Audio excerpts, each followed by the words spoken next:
Honda Beat FI mga idol tropa. Walang power, ayan. So naka-switch on tayo. Pero wala. So balik natin, switch off and then switch on uli. Ayan, so makikita natin mga idol, no, walang power sa ating panel. Galing na sa ibang mekaniko itong si tropa. At papalitan sana nila ng ignition switch. Kaso walang mabilhan ng ignition switch dahil linggo ngayon, sarado ang mga malalaking shop. Ngayon alamin natin kung talagang may problema ang kanyang ignition switch bago natin ito palitan.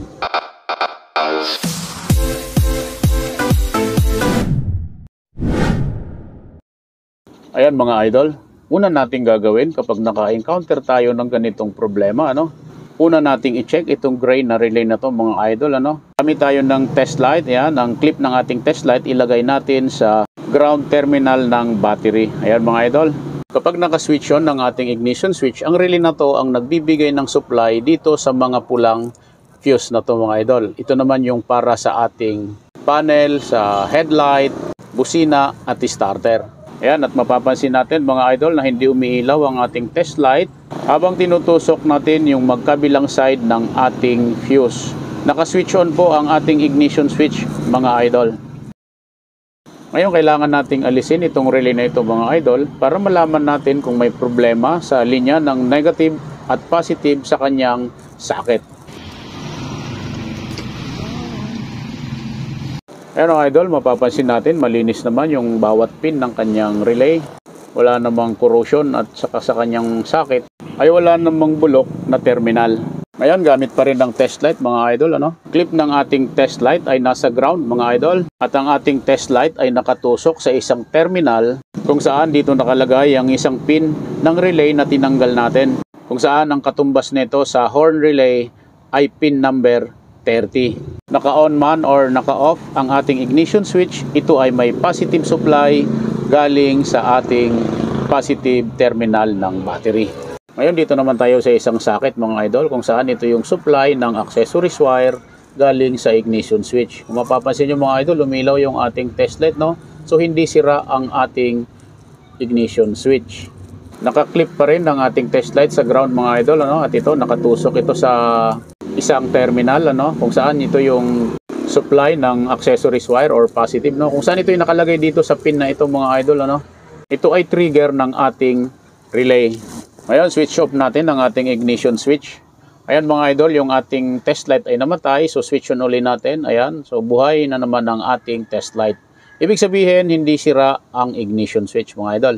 Ngayon, ang clip ng ating test light, ilipat naman natin sa positive terminal ng battery para alamin natin kung may problema ang linya ng ground para po sa trigger ng ating relay.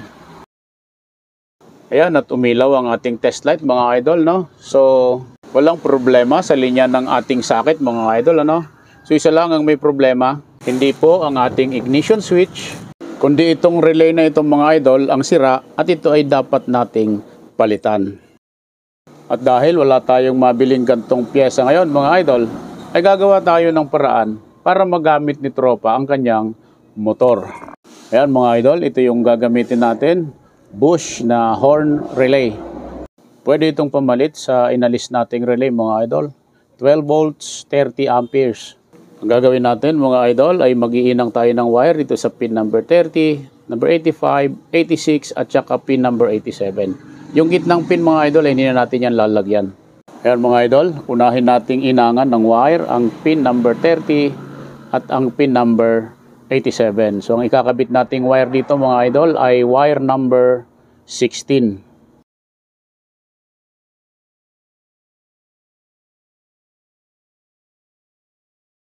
Ayan, naiinang na natin ang wire sa pin number 30 at pin number 87 ng horn relay.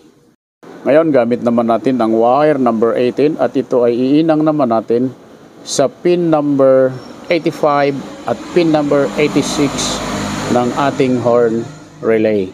Mga idol, kung wala pong Bush na horn relay, pwede tayong gumamit ng transparent na horn relay. Ayan, at naikabit na natin lahat ng wire mga idol tropa. At ang haba pala ng wire na ikinabit natin ay kalahating metro.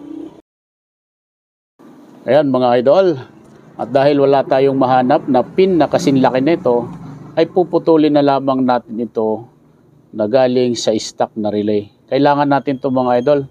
Katiinang natin ito sa wire na galing sa pin number 86 at 85 at ibabalik natin yan kung saan siya nanggaling. So yung naiwang pin, hindi na natin yun pakikialaman. Ito lang ang kailangan natin mga idol. At eto na ang pinutol nating pin mga idol na galing sa stock na relay. Ayan. Ininang natin ito dito sa green wire. Kung saan ito yung galing sa pin number 85 at pin 86 ng ating bush relay. Okay? Ayan mga idol. So sunod natin itong dalawang wire. Kung saan ito yung wire na galing sa pin number 30 at pin number 87 ng ating bush relay. At hindi na natin kinuha itong pin ng stock na relay mga idol dahil meron tayong pin na kasukat niyan. Ayan mga idol, ito yung dalawang pin at ito yung ikakabit natin doon sa dalawang wire na galing sa pin number 30 at pin number 87 ng bush relay. Ayan, at naikabit na natin mga idol, no, yung dalawang pin sa dalawang wire na galing sa pin number 30 at pin number 87. Ayan mga idol, itong dalawang green wire, ito yung galing sa pin number 85 at pin number 86. At dito natin ikinabit yung tinanggal nating pin dito sa stock na relay. Ayan mga idol. At kung saan nakapwesto yung pin na tinanggal natin dito na ikinabit natin sa green wire, ay doon natin isusuksok yung pin na ikinabit natin sa green wire. At walang magiging problema kahit na ito ay magkabaliktaran. Okay mga idol?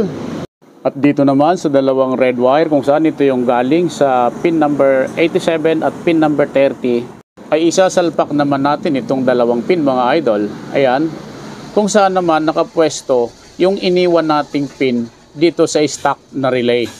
At ito na yon mga idol, silyado na ang ating relay. At bago natin ito ipwesto ay subukan muna natin kung gagana mga idol. Ang dalawang green wire na galing sa pin 85 at pin number 86 kung saan dito natin ikinabit yung pin na pinutol natin sa stock na relay ay ikakabit natin ito dito sa pwesto na to. Ayan mga idol, dito natin ilalagay sa magkatabi na to. Ayan, so kahit na magkabaliktaran, walang magiging problema. Okay? At yung dalawa naman na galing sa red wire ay dito naman natin ilalagay sa magkatabi na to. At yung dalawang red wire mga idol, ang isa ay galing sa pin 87 at ang isa ay galing sa pin number 30. Ayan, natikabit na natin mga idol tropa.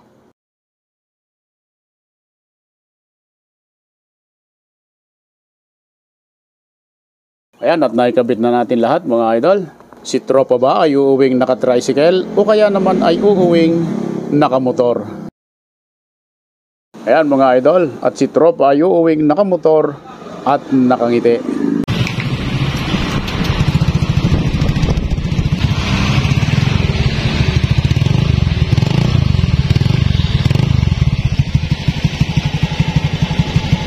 Ayan, at ito na mga idol, ano? So inayos na natin at ang wire, dinaan natin ito sa kung saan dumaan yung mga wire dyan sa ilalim.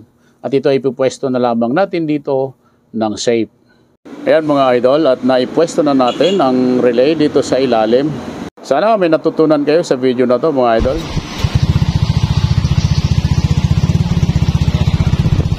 Like and subscribe na lamang po mga idol tropa. At maraming salamat sa inyong panunood.